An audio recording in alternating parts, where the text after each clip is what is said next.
विपदरे भारत माड़ी आसुछि महाप्रलय। भूकंप को नहीं आसिछि एमिति किछि चांचल्यकर रिपोर्ट जहाँकि भारत में संभाव्य विपद को पूर्व अपेक्षा अधिक गंभीर करिछि। आकलन अनुसार केतबेले भी भारत को लागिपारे शक्त भूकंप झटका।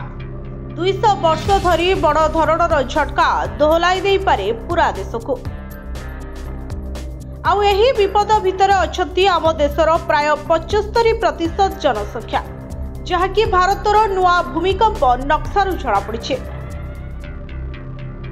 भारतीय मानक ब्यूरो भूमिकंप जोन नुआ मानचित्र जारी करिছে ଯେଉଁଥିରେ प्रथम थर हिमालय अंचल को सबुठारू अधिक विपदपूर्ण जोन 6 रे रखा जाइছে। पुराना मानचित्र रे हिमालय क्षेत्र जोन 4 और 5 थिला। नुआ रिसर्च रु जड़ा पड़ी एठी 25 वर्ष धरी टेक्टोनिक प्लेट लॉक रही तेणु खूब शीघ्र बड़ धरणर झटका लगिपारे जार तीव्रता 8.0 रु अधिक होइपारे।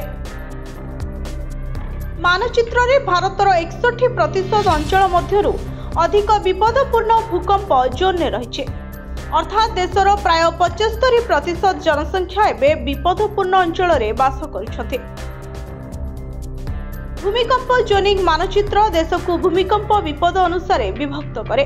2016 रो पुराना मानचित्र रे 4टी भूकंप जोन थिला यथा जोन 2, 3, 4, 5।